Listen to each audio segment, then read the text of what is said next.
Welcome, dear friends, to our first prologue session in preparation for our forthcoming conference in December on the theme of Rebooting Ecumenism, New Paradigms for the 21st Century.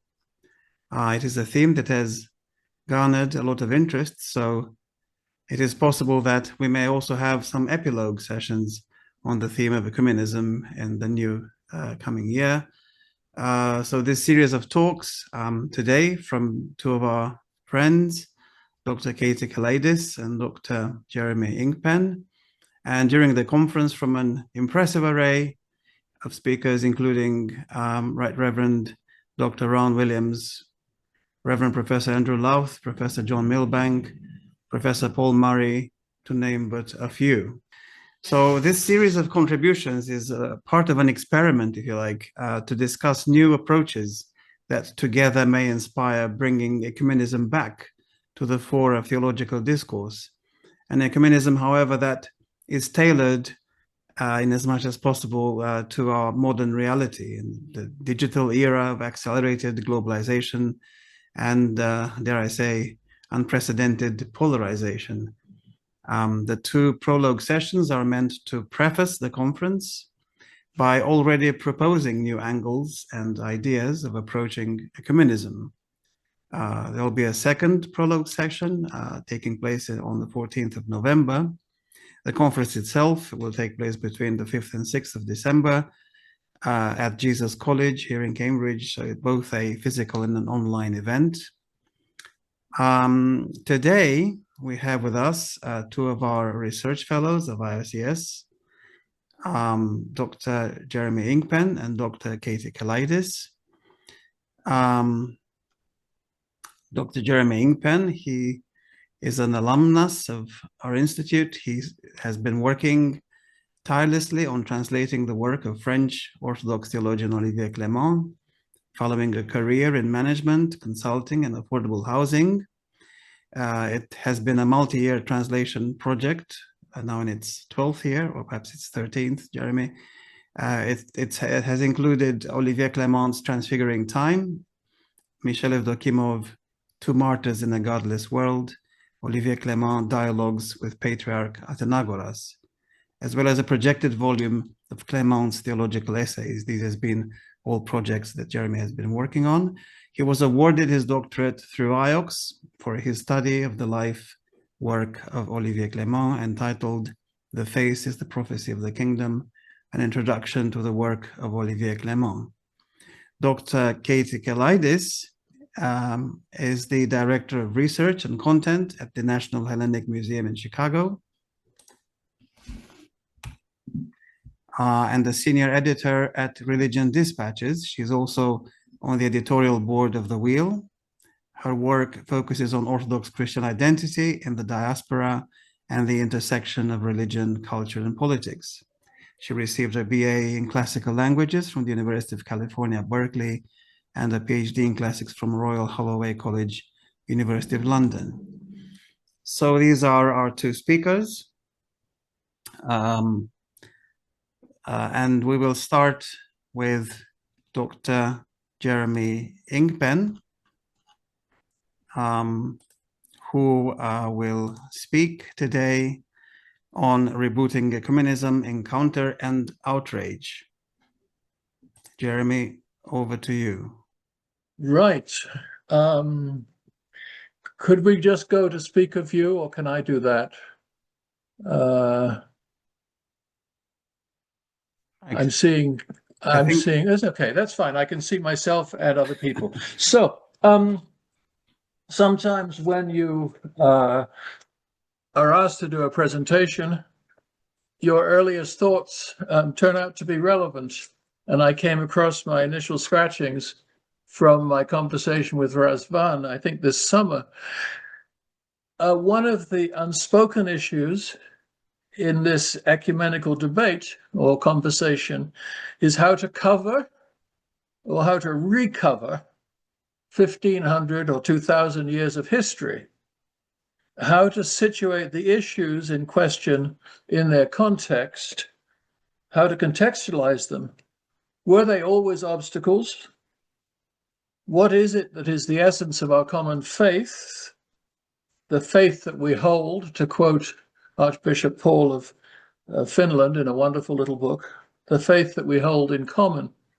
What is our commonality? What were the misunderstandings? Where are the potholes that we stumble on or fall into? What is the bottom line? What is it that's scandalous and shameful? So I thought that's actually pretty good for a summary of where we're going. So rebooting ecumenism is the topic of this December's conference. And you might ask, why does ecumenism need a reboot? After the excitement of the initial years of rapprochement in the 60s, particularly, real excitement, the ecclesial world has settled into a stasis in which ecumenism is the task of dedicated professionals, while on the ground there's a status quo that prevails, and it's illuminated just here and there by the very bright light of an exemplary person or an exemplary congregation.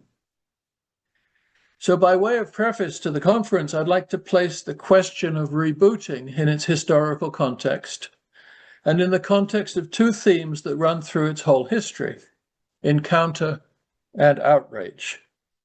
In a recent article, Father Dragos Herescu, the principal of our institute, has suggested that ecumenical dialogue involves both becoming more ourselves, becoming more deeply rooted in our own tradition, and here he cites Father Yves Congar, one of the great Catholic theologians of the 50s and 60s, and coming closer to the other.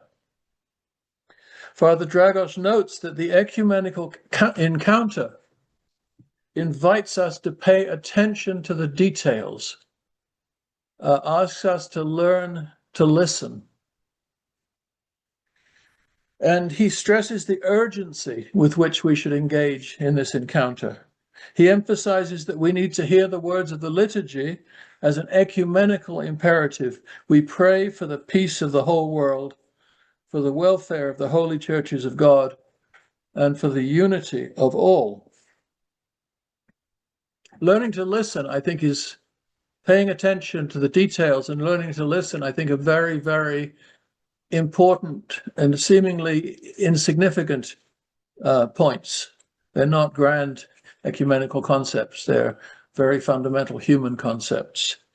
I'm going to structure my thoughts around several writings of Olivier Clément, the French Orthodox theologian who worked from 1954 till 2008. He died in 2009, and his work covers a vast range. He starts with ecclesiastical history in the 400s, and he ends up with writing about the present day in 2008. But in a meditation on sacred spaces, he wrote, "In the encounter with the other, we find the sacramentality of sacred space and of all created being."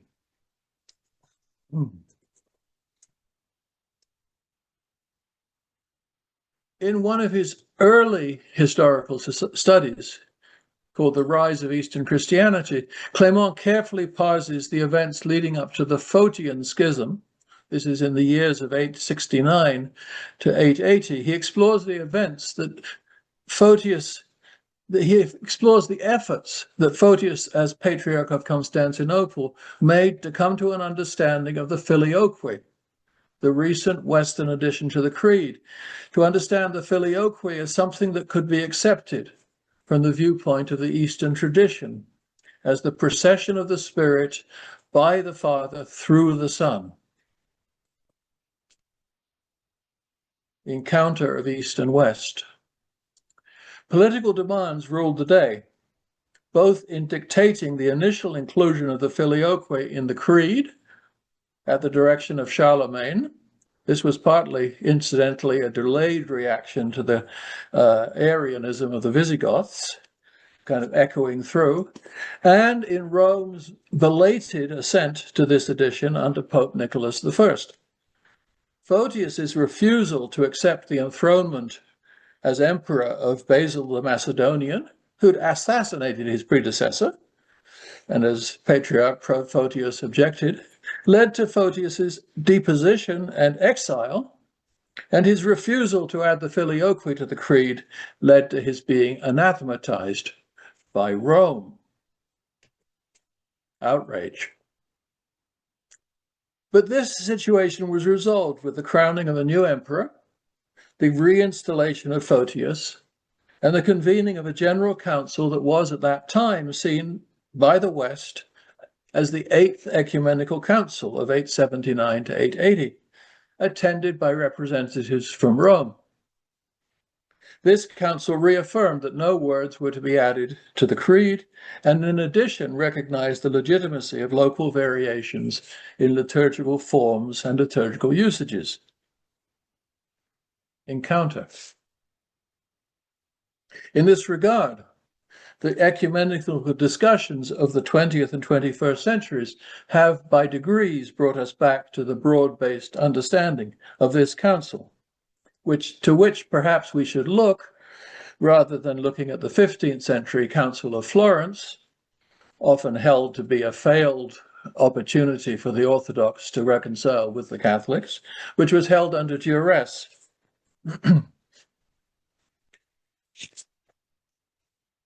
However, any possibility of harmony was disrupted by the intemperate behavior of the papal legate, Cardinal Humbert, in the infamous year 1054, sent by Pope Leo X to resolve questions of doctrine and procedure, and meeting with resistance, Humbert summarily laid the bull of excommunication on the altar at Hagia Sophia. This was, as has been pointed out many times, a personal excommunication, not an ending of communion between the churches. But Constantinople responded in kind, and over time the dispute hardened into a quasi-unbridgeable divisions. Moreover, by the time that Humbert returned to Rome, Pope Leo X had died, leaving no one in authority to correct his actions. Outrage. It's questionable how far the everyday worshipper was aware of this dissension. The iconography of the churches in Florence, where we were this summer in the 12th and 13th century, shows the deep continuity of the Byzantine iconographic tradition past this so-called schism. The shift to Renaissance realism, which is sometimes tied to the shift away from Byzantium, comes only in the 13th and 14th centuries and comes independently of the estrangement of Rome and Constantinople. We also see the emergence of a new style of Russian iconography in Moscow, in Tver, in Novgorod, in the 14th and 15th centuries. And Clément argues that this reveals an inner spiritualization of the icon, which stems ultimately from the influence of Gregory Palamas and the spread of the hesychastic tradition into the Russian monastic world. This thesis he argues in his second volume of History on the Byzantine Church, which I call the Autumn of Byzantium. He calls it Byzantium and Christianity. Given this wall of division, or this hypothetical wall of division between the East and the West, hardened by the fall of Constantinople, how surprising is it to find in a high secluded vault in Norwich Cathedral a 14th or 15th century Christ in his glory at the very top, crowning the representation of the apostles on the arches, executed in the purest contemporary Novgorodian or Moscow style. Particularly when we look at this one, the fluidity of the movements. I mean, it reminds me of Rublev, almost dancing interchange of these people. Now, the official historians of Norwich Cathedral refer learnedly to some French wall paintings and a French style, and actually they are completely unaware of the Russian iconographic tradition. So here I'm out on a limb saying This looks like Russian iconography to me, and I showed it to an iconographer and said, where do you think this comes from? And he scratched his head learnedly and puzzled as to whether it was Moscow, Tver, or Novgorod. Should we consider that artisans continue to ply their trades across the ecclesial frontiers? The final wall doesn't fall, perhaps, until the Puritans declare their war on graven images, on visual and sculptural representations of the divine in the new iconoclasm of the 16th and 17th century. In England, this leads to the destruction of medieval iconostases and the defacing of medieval fonts. The defaced iconostases or altar screens with the faces of the saints scratched out can still be seen in Norfolk churches. This is just a scream, outrage, screams out.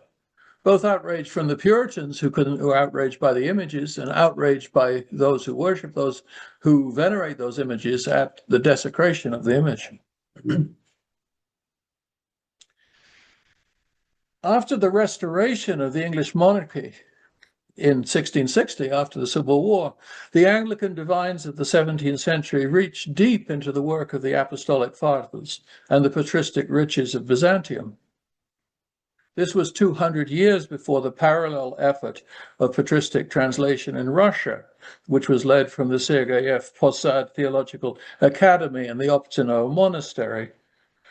But in 17th century England, any ecclesiastical encounter with the Orthodox Church was blocked by the Anglican rejection of many of the fundamental tenets of orthodoxy: the intercession of the saints, the prayers for the dead, the veneration of icons. This failure of understanding also played out in a very strange episode called the non-jurors, who approached Moscow in the latter part of the 17th century. The non-jurors were those bishops who refused to swear an oath of allegiance to the monarch after the deposition of James II in the so-called Glorious Revolution of 1688. These dissident bishops sought union with Jerusalem or Moscow, but on their own quasi-Anglican terms. They wanted to go back to an earlier version of Cranmer's prayer book. They were met with the demand that they must accept the fundamentals of the faith of the seven councils. Failed encounter. Tentative conversations began again in the 20th century. The Patriarchate of Constantinople, not the Patriarch, because the Patriarchate was vacant at the time, the Patriarchate issued the encyclical of 1920, Koinonia ton Ecclesion, to the Christian churches throughout the whole world. Father Nicholas Kazarian, who teaches both at Saint Serge and at Holy Cross in Boston, has recently pointed out or reminded us of the far-reaching scope of this encyclical and its still to be realized potential.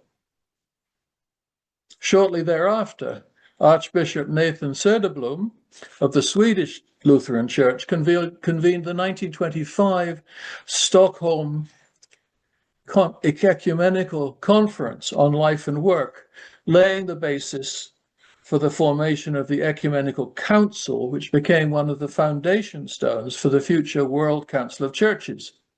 The young Archdeacon Athenagoras, as chief secretary of the Holy Synod in Athens, was an early supporter and advocate. Discussions of shared communion between the Anglicans and the Orthodox reached their peak in the 1930s with the meetings of the Society of St. Alban and St. Sergius and the experience of sharing a common altar table, not sharing communion, but having communion side by side. Father Sergius Bulgakov, attending from Paris at the Institut Saint-Serge, was very bold at that time in his advocacy of shared communion. In the Second World War, the internment of dissident priests at Dachau by the Nazi regime brought Catholic, Orthodox, and Protestant priests together under very harsh conditions, with the constant threat of disease, torture, becoming the subject of medical experimentation or execution. This encounter created a new shared language of belief that deeply affected the post-war ministry of those who survived. Encounter. With the election of Patriarch Athenagoras as ecumenical patriarch in 1948, there begins a new search for dialogue between the scattered Orthodox churches that Athenagoras worked to bring together, between Orthodox and Catholics, with an initial outreach to the Vatican on the illness and death of Pope Pius XII in 1958, with outreach and dialogue with the Anglican Church, with an enduring commitment to dialogue with the Muslim community. The Orthodox Catholic dialogue culminated in the historic meeting between Pope Paul VI and Patriarch Athenagoras in Jerusalem in 1965, which was followed closely a year later by the declaration setting aside the anathemas of 1054. We tend to forget when we still talk about the schism. The anathemas were set aside. We should carefully read the text of the joint Catholic Orthodox declaration that sets aside the millennium-long anathemas. Encounter. These actions were met with extreme hostility by the more conservative monastic communities on Mount Athos, who ceased commemorating the ecumenical patriarch at the Eucharist. Outrage. The personal quality of the exchanges between the Vatican and the Fanar can be seen in the Tomos Agapis, the full written record of the exchanges from the initial outreach around the illness of Pope Pius XII to the historic meeting of the two church leaders in Jerusalem and the setting aside of the anathemas and beyond. The personal warmth of the exchanges between Athenagoras and Pope John XXIII, between Athenagoras and Pope Paul VI, sometimes in the form of handwritten notes, breaks through what might otherwise have been a series of dry diplomatic exchanges. This Tomos Agapis is a neglected document which deserves to be carefully mined for pointers for the renewed ecumenical encounter. The urgency of the search for unity, the urgency of Christ's prayer that they may be one, is expressed in John XXIII's Christmas letter of 1958 and in Pope Paul VI's first letter to the ecumenical patriarch after he becomes pope. The Greek theologian Anastasios Kallis at the University of Münster, a great ecumenical center, provided an in-depth analysis of the Tomos Agapis in 1980. This surely needs to be updated by a master's or doctoral student seeking a rich terrain for research. Another important ecumenical dialogue at the time of Vatican II can be found in the transcript of a 1962 conference in France between leading Catholic, Protestant, and Orthodox theologians. Among them, Dom Olivier Rousseau, incredibly prominent theologian, Father Yves Congar, the Protestant theologian who died young, Charles Westphal. The Orthodox are represented by Father André Scrima, who was Patriarch Athenagoras' personal emissary at Vatican II, and by Le Père Jean Melia of the Georgian Orthodox parish in Paris. The discussion is moderated by Gabriel Henry, who was a member of the Byzantine Catholic Church. The dialogue shows theologians from different traditions working towards a shared understanding of what it means to be church. This may also be one of the few places where we find André Scrima explicitly addressing questions of ecumenical relations. And I note here that in the follow-ups in the next session, Dr. Viero Coman will be talking about André Scrima, who is enormously important figure on whom we have, up to this point, almost nothing written in English. I think Dr. Coleman has produced a volume of Screamer's writings. I'd like to dwell on this dialogue a little longer because of the freshness of the encounters and their continuing relevance to our debates. So let me quote some of the passages. Andre Screamer: "We are in the process of reaching for a language that conveys the realities that are the basis of communion, a language that would enable us to formulate a common response to our common problems. This leads us to the point at which the other becomes present to us from within. The other is no longer a negative alterity, a negative otherness. They have become the otherness of love. They have become the other half that makes me complete and without whom I would not be able to find my whole self."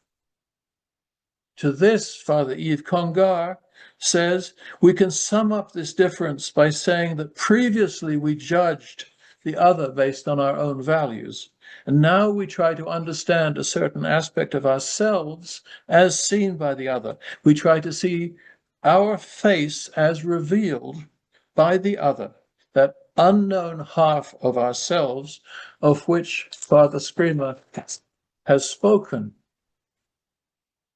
Yves Congar then offers the following definition of ecumenism. Ecumenism is when I have the feeling that I cannot be faithful to what God wants of me if I do not take the other into account and receive something from the other.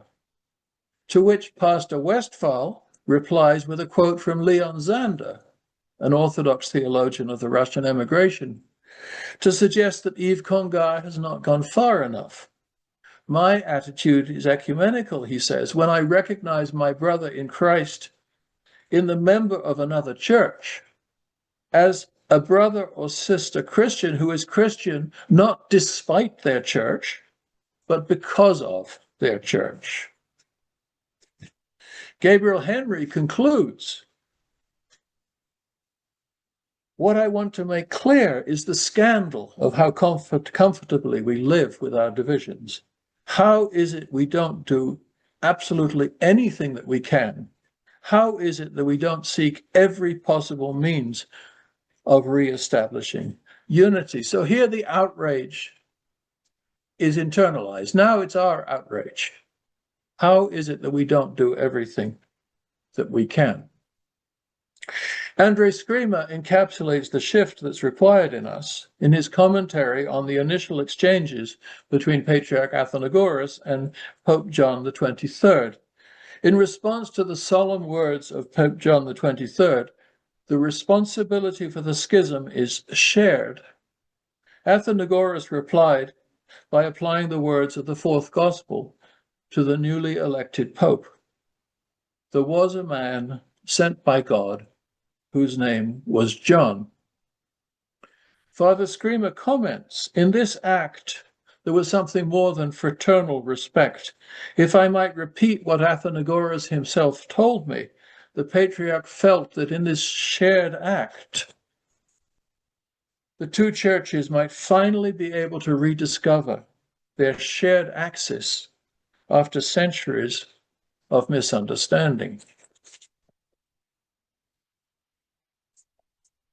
As witness to this shared axis, Olivier Clément was invited by Pope John Paul II to deliver the Holy Friday meditation on the way of the cross at the Colosseum in Rome. And this is a tradition that's been going, I think, since the 1980s, where an eminent theologian or an eminent writer is invited to give a meditation on the Stations of the Cross that are installed at the Colosseum for Holy Friday. And it's a very interesting meditation because the Catholic meditation on the Station of the Cross is very physical. It's very bloody. It's very deep into the pain and the dirt. And Orthodox spirituality we stay away from the details and clear our mind. So it's extremely interesting to see an Orthodox theologian engaging with a Catholic form of meditation. In Clément's reading, Christ's untorn tunic represents the indestructible unity of the Church. Our divisions show that we are still arguing over Jesus' robes.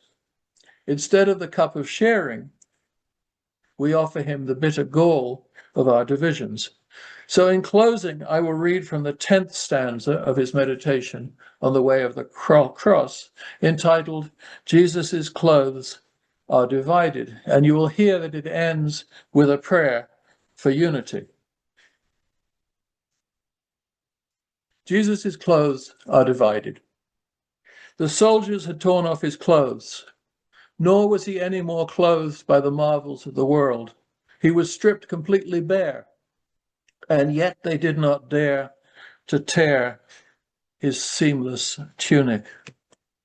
But Christians, what have we done? We argue over Jesus' robes, and instead of the cup of sharing, we offer him the bitter gall of our divisions.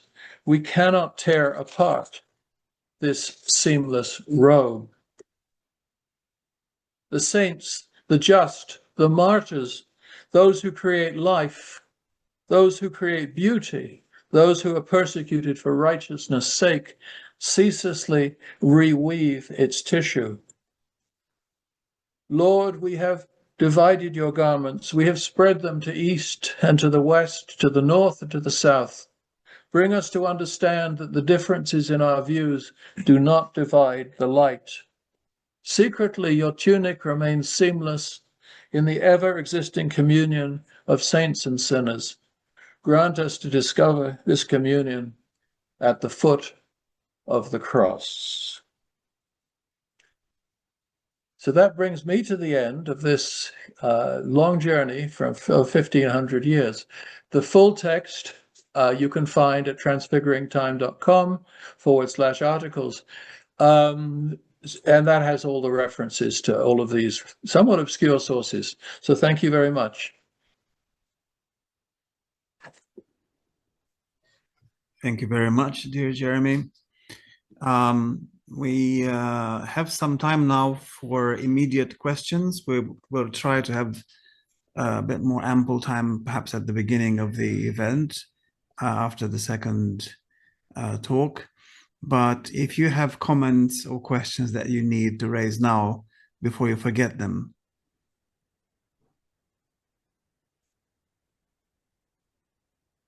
Any comment, question with regard to what Jeremy has just presented?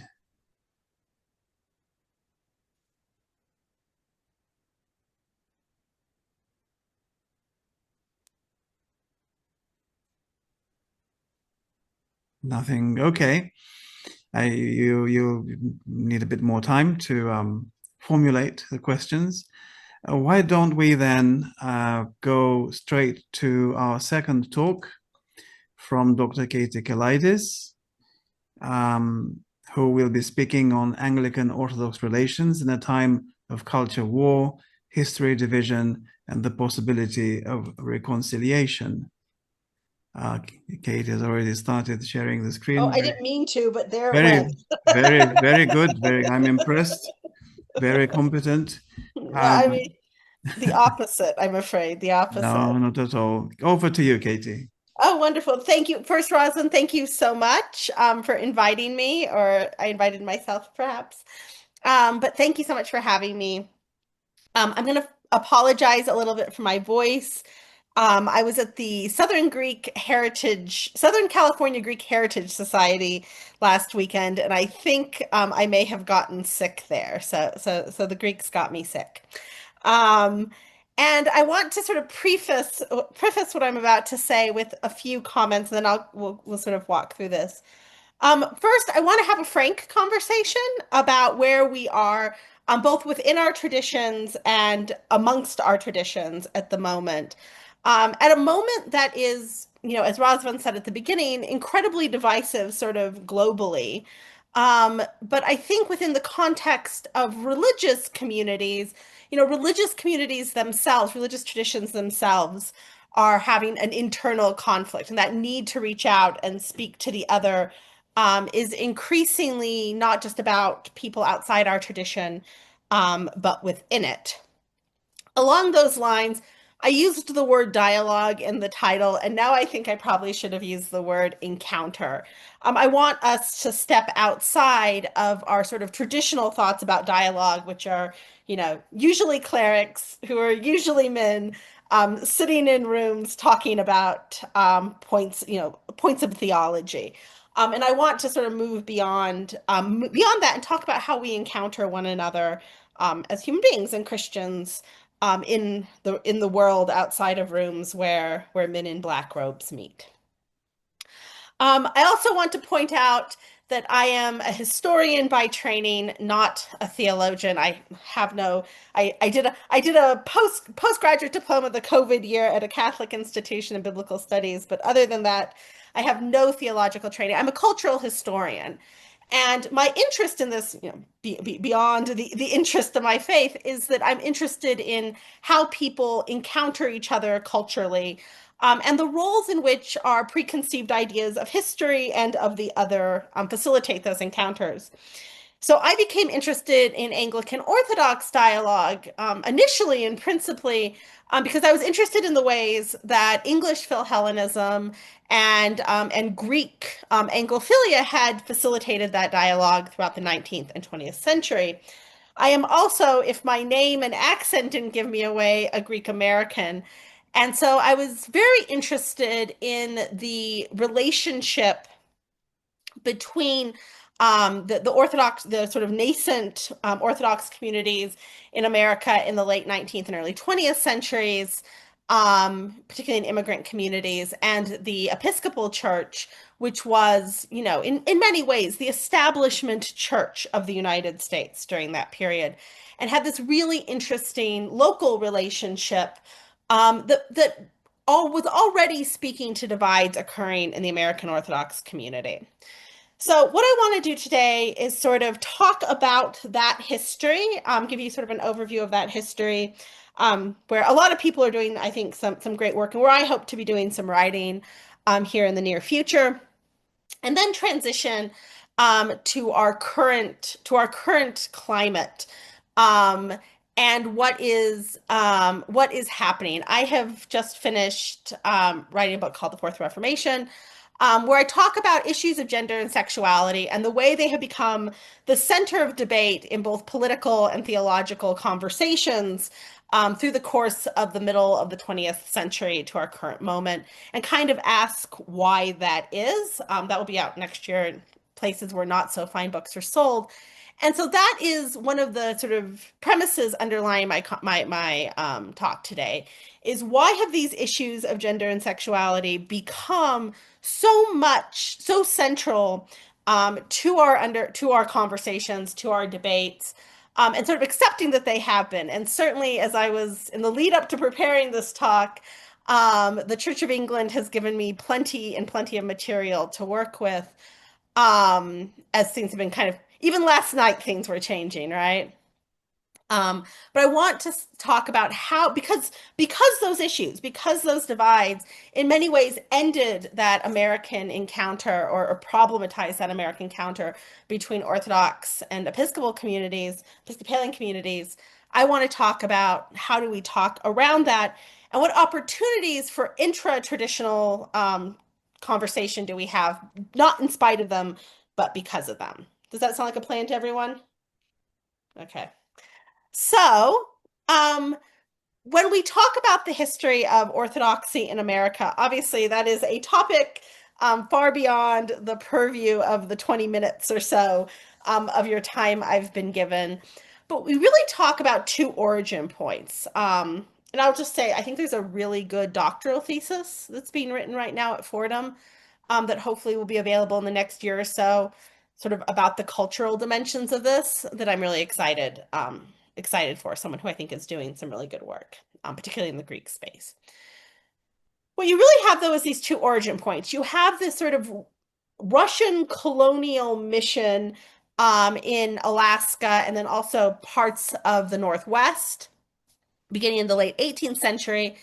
And then you also have this sort of immigrant experience, which begins in earnest in the late 19th century, but has antecedents going back into the 18th century. So, for example, the first Greek Orthodox priest who's brought to America is actually brought by a Scottish businessman who is looking to start a sugar plantation in Florida in the middle of the 18th century, which has been newly acquired from the Spanish crown. And he is hoping to bring Ottoman Christians to Florida to act as overseers. So you really have these two sort of parallel experiences happening. One, a sort of organized, institutionalized colonial experience coming out of Moscow and out of the Russian church. And then this sort of immigrant experience, which is much more ad hoc in terms of the establishment of the church, that is largely, even before the Greek state, is of ethnic Greeks and Arabs from the Ottoman Empire. And then in 1890, when the Greek state goes bankrupt for the first time, you have this large influx of Greek immigrants from the Greek state. And they're establishing churches in not a very organized way, right? So people are writing home to local villages, and priests are coming sort of still under obedience to their local bishops. Some, if they get far enough west where you have Russian churches, Moscow Patriarchate churches, some of these people are attending these Russian churches. The fact is, though, the extent to which that is happening and the extent to which those arrangements are permanent have been, in my mind, if you look at the actual data, grossly romanticized. These sort of Ottoman Christian immigrants, predominantly Greek, also, Lebanese Arabs and things, coming from both the Greek state, from the Ottoman Empire, from both Western Turkey and from Egypt.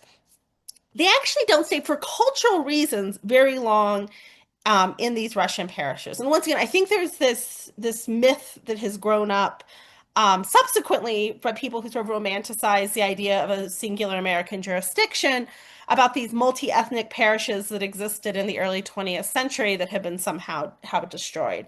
That isn't 100% the case. In the instances those happened, you primarily had young men, quite frankly, bachelors who had come to work on the railroads and the coal mines and the meat packing factories. But the minute they had families, the parish, they sort of sought priests from back home. We also know there were lots of places in the United States in which there were simply no Orthodox parishes. And what advice was given to immigrants changes over the course of time, and importantly to my argument, changes on the basis of ethnicity. So the gentleman in front of you is Raphael of Brooklyn.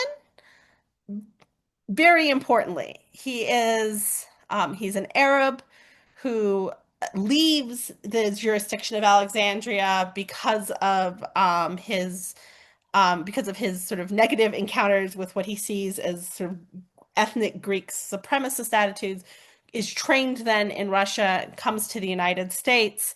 In 1906, he issues advice that says that Orthodox Christians living in places where it is not possible to reach an Orthodox priest should attend their local Episcopalian church, their local Episcopal church. And in some instances can receive the sacraments. So baptisms can be done, funerals can be performed. The funeral question, as a side note, is a really important question because you have to remember these were young men engaged in incredibly dangerous work. And for many decades in that sort of late 19th, early 20th century part of history, to be an Orthodox priest in these immigrant communities, to be a priest in these immigrant communities, Catholic or Orthodox, largely meant to be performing funerals for young men who had died in these fairly terrible working conditions.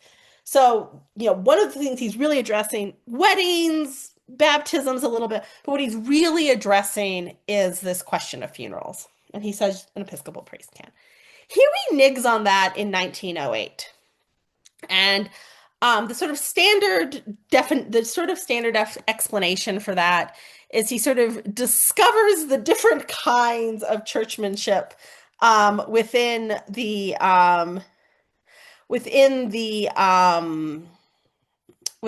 Anglican tradition and within American, within the Episcopal Church, and decides that this is not acceptable anymore. And of course, his statement reneging that permission is now widely circulated on the internet, as we will find out. But it's actually more complicated than that. I think part of it is he kind of discovers the full extent of Anglican diversity and is not happy about that.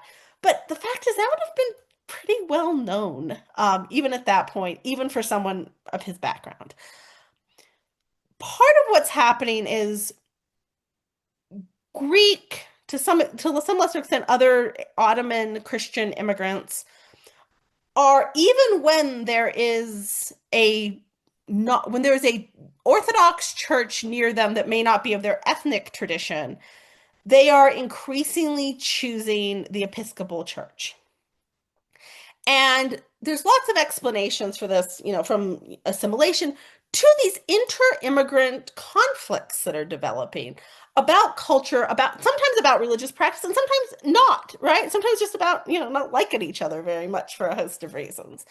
And so he worries about this preference that's being shown for the Episcopal Church when in certain circumstances where Orthodox Christians are living in these kind of gray areas of access to the sacraments. Now the canonical situation in America is about to change very drastically. Between 1917 and 1925, everything in the Orthodox world changes. And part of what changes is the establishment of the Greek Orthodox Archdiocese of North and South America, now of just America, by this man, Melitios Metaxas, who is has a resume you can no longer have anymore, right? So he is the patriarch of both Alexandria and that of Constantinople. He's also Archbishop of Athens in between all of this. A deeply political figure. I think when people try to separate politics and theology, I point to him. But he is simultaneously, I think it's important to say, a Greek nationalist and a visionary leader of what a global orthodoxy might look like. And I know there are people who get uncomfortable when we try to combine those things. And I promise you, it is not because of some affinity, I love the Greeks, but certainly parts of my personality clearly come from there. But he has these tensions within him, as that we all do. So, he supports things like the idea of, the Megali Ivea, this idea of the greater Greece, the great idea of the greater Greece in Asia Minor. He also sees the value of the Greek diaspora community in America, probably at a time when most people would just see a collection of day laborers. He sees what political and economic value that community could ultimately have to the Greek state and to the ecumenical patriarchate. And organizing the archdiocese, the Greek Orthodox Archdiocese, is about bringing them in many ways bringing these sort of desperate immigrant communities back into the fold. It's also important that this means that the Greek Orthodox Archdiocese is also the churches of the ecumenical patriarchate in America. That has a whole host of things. So very early on, some Ruthian unate Catholics who have struggles with their local Catholic bishop, once again about culture, about things like having married priests, for example, about their use of the liturgy of St. John Chrysostom. They come over into the Greek Orthodox Archdiocese. Now, he has a much more open attitude towards global Anglicanism in general, and what appears in his writings seems to be a deep affection for the Church of England in particular.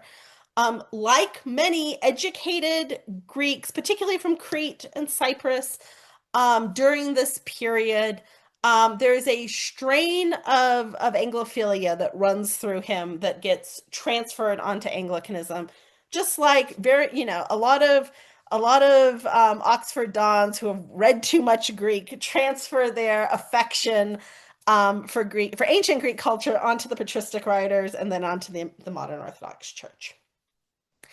And he declares Anglican orders valid in 1920.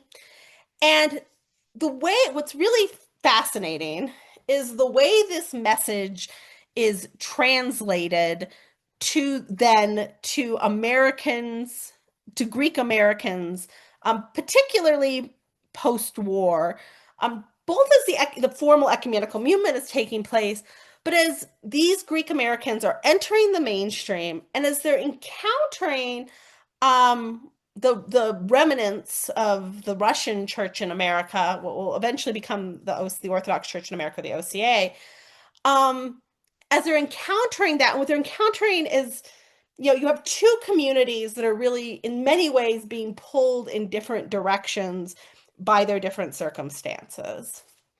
And for Greek Americans in the period, the idea of assimilation to the American mainstream is really important.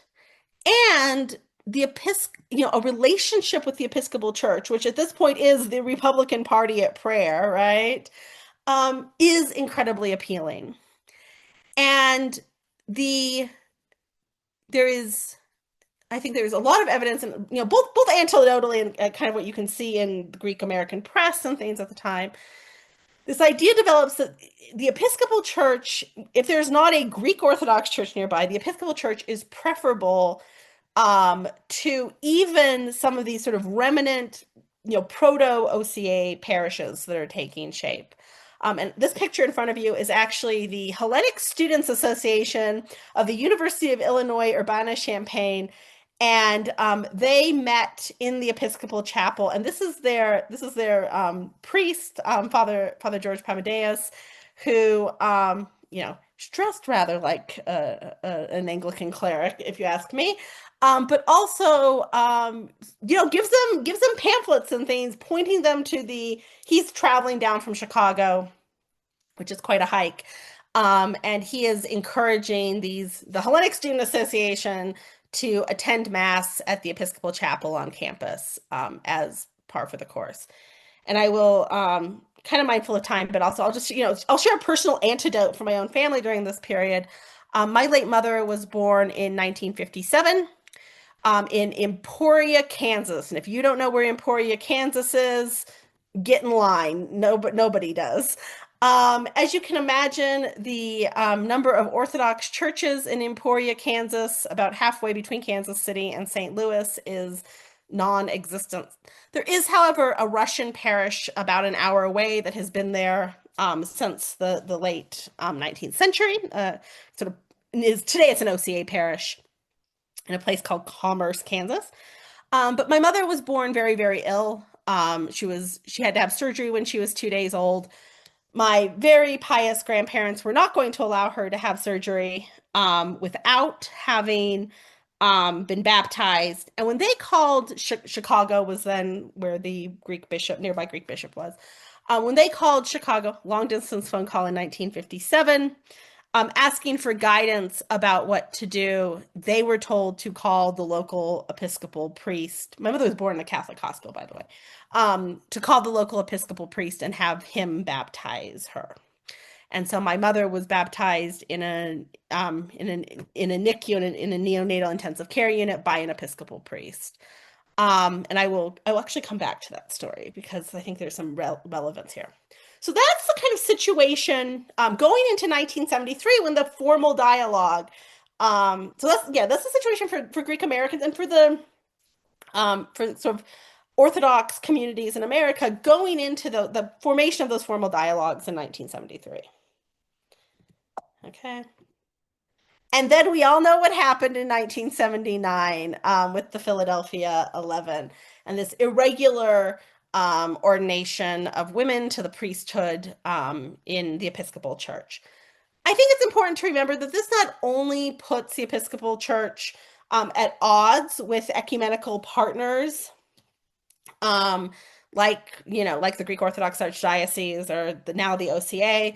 It puts them at odds with other members of the Anglican Communion, right? And this is the beginning of, I think, what we're still seeing work itself out in the Anglican Communion, this divide between, I hate using the words like conservatives and, liberals or whatever, but people who take a more expansive view on issues like the ordination of women and the inclusion of queer people, and people who take a less expansive view of those things.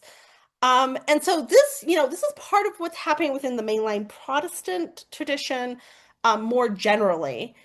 And Orthodoxy in America cleans up on that a little bit. So you have through the 1980s and 1990s this series of conversions to various sometimes of whole parishes. You know, they're from across traditions, but the conversion of Episcopalian parishes is kind of the most referenced to different Orthodox jurisdictions in America first over the ordination of women and then over the inclusion of queer people. This happens predominantly into the Antiochian Archdiocese and into the OCA. Greek parishes tend to be very ethnic. There's also some real pushback about the use of the Latin Mass in English. This sort of Western rite that becomes popular. Some go back and use prior books of common prayer. There's actually a lot of diversity as it actually happens on the ground of what's allowed, which if we're actually worried about things like liturgical theology is probably problematic. But it creates this divide. And I think more importantly, like for me, someone who's sort of interested in cultural history, it creates an attitude of first of Orthodox communities in America, Orthodox clerics in America, taking sides in this internal debate within the Anglican communion, within the Episcopal Church. And it, part of, I think, what it does for Orthodox communities, other than things like numbers, is it gives an air of respectability and belonging within an immigrant context. And I don't think you can separate anything that's happening here from the need of immigrant communities to feel, in the second and third generation, to feel assimilated into the mainstream of American life, right? This is now an acceptable religious tradition within that mainstream. And I think those things are all really complicated. And I don't think it is the best posturing for Orthodox Christians, regardless of their ethnic background, in America or anywhere else, to set themselves up as defenders of the most reactionary position possible. That's not a good way to enter into ecumenical dialogue. It's not a good way to enter into our own internal dialogues. Some of the things that happened then, even into the early 20th century, as a result of, I would say, almost transparently as a result of these conversions, are things like the dialogue between the I never do this, the Anglican Church of North America, so the ACNA, and the OCA starts a formal dialogue in 2006. The last of those meetings was in 2015, but at St. Vladimir's.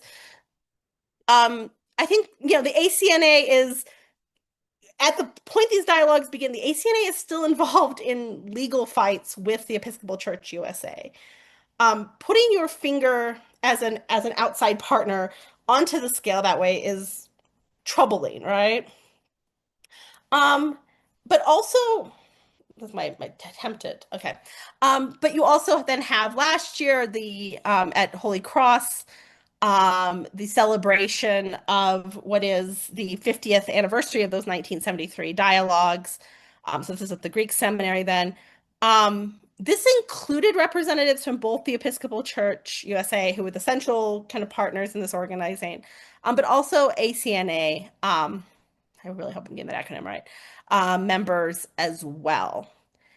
And what's troubling to me about this, and this is where I will bring it back to how do we kind of come from this moment, is we know that, for example, we know that dialogue at St. Vladimir's between the OCA and the ACNA, what brings them together is shared views on the inclusion, on women's ordination and the inclusion of queer people. That doesn't go stated, but that's why they're having a dialogue with them and not with the Episcopal Church, right? That's why that is why that is the church body that's there. And that goes unsaid and unstated. And it goes unsaid and unstated in such a way that's not just unhelpful to dialogue, but is unhelpful to our internal debates within our traditions, because as much as the Orthodox world likes to pretend we're not having these conversations, we absolutely are. And the growing the schism in all but name between the Patriarchate of Moscow and the Patriarchate of Constantinople, while geopolitical in most of its character, the accusations getting thrown at each other are absolutely formed around these issues of gender and sexuality. Listen to, essentially anything sort of lobbed by the Patriarchate of Moscow at this point about the West in general, and then kind of by extension the Greek Church, that happens more frequently. Look at the attacks on the Greek Archbishop of America, Elpidophoros. These are very much centered around these issues, and it goes unspoken. And then, of course, yesterday, in the Anglican Communion, GAFCON released what I think is a pretty shocking statement. It's a statement of schism, saying that they now hold the instruments of the Anglican Communion. And so the reality of our situation is, and then it looks like my voice is going to give out. The reality of our situation is, as we approach these ecumenical encounters going forward, our own traditions are being torn apart from within. And I think, this is probably a weird thing to say in an ecumenical talk, is I think we've made an idol of unity. And it's prevented us from having honesty. We made such an idol of unity, we can't have we've forgotten the truth.